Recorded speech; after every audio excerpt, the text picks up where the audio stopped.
Hey guys, in this video I'll be going over the radio for the MiG-15. So if you're making your own mission in the mission editor, what you need to do is come up here and click Customize and click Mission Options. And on Easy Communication here, you need to click the left arrow, check for Enforce, and then on the right here, Value, you uncheck it.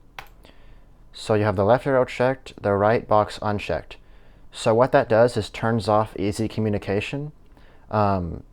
So we can practice dialing in the frequencies. Because if you have the easy communication turned on, the radio will just always work no matter what, so you're not going to really learn how to use it. Alright, so let's get to using the radio now.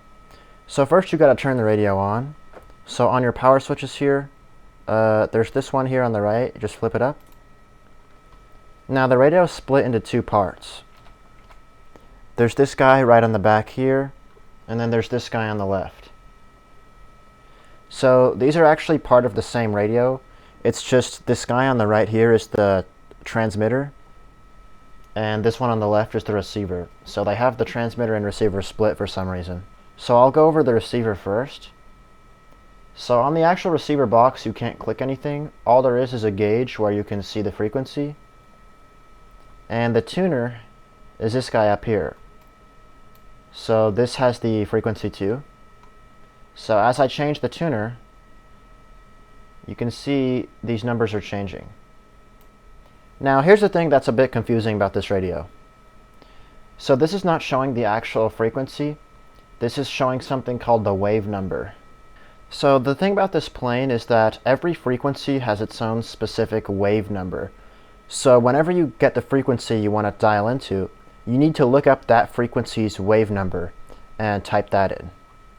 I'm not sure why they did it that way, that's just how it works. So there's nowhere in the cockpit that shows the wave number, but there is a picture of all the wave numbers in the manual. And whenever I edit this video, I'll put the picture up so you can look at it. So basically what you do is you click F10 on your F10 map, and you find the frequency you want to talk to. So let's talk to Kobuletti. And you have the ATC frequencies here. Now on the airports, all you can talk to are these small frequencies here, like 4.35. If I go Sinaki, you can see 4.3. That's the one you dial into. So I'm at Kobuletti. So you click Kobuletti, you click 4.35. So that's the actual frequency, but I need the wave number. So what I'm going to do is I'm going to reference my chart, and I can see that 4.35 is a wave number 174. So you're going to dial this thing until it's about 174. And I can check back here. And you can see there I got 174 dialed in. Alright, so that's the receiver. So we can listen now, but we need to transmit. So we come to the transmitter. So on the transmitter you got this slider here that works with wave numbers. And what you do is you just move your slider until it is pointing at 174. And by the way, there's this little thing you can use to lock the slider.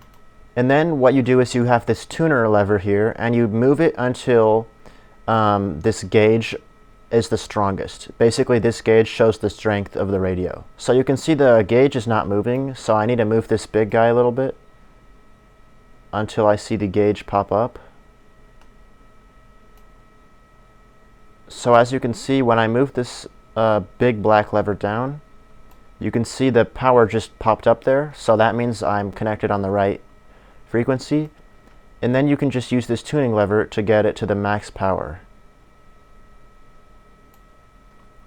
So once again, just like how you can lock this one, you can also lock the tuning lever so it doesn't move. So now you got to open your radio menu. You just click the button on your throttle, and you click ATC, Kobuletti, and ready, request taxi. Kobuletti, 102, руление. So let's see if he talks back to me. 102, Kobuletti, разрешаю руление на полосу 7. Alright, so it looks like we got it working. Now, just to show you that I'm not cheating, I'm going to turn it into a random frequency, and let's contact him again and see if it works. Kobuletti, 102, взлет.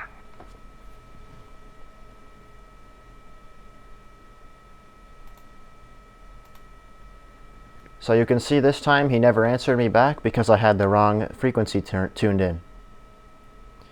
Alright, last thing to go over with the radio is this little switch right here. It's kind of hard to see, but it's off to the right, and you can see this. There's no label. So in the manual, it says that if you flip it up, it goes into forced mode.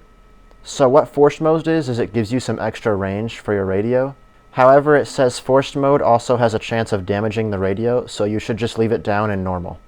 I'd recommend just always leaving it in normal because I'm not sure if it's even really modeled in DCS. Alright, so something I forgot to mention, there's a little switch right here that says ADF and receiver. So if you put it on receiver, you can use the radio like normal. If you put it on ADF, you can still use the radio, but in your headset you'll also hear Morse code from this navigation system called the ARC system. And if you don't know what that is, you can look at my navigation video. So that's what that is. Last thing I forgot to mention, the volume control is this little knob right here. Alright, that's the radio. Thanks for checking out this video, and I'll see you later.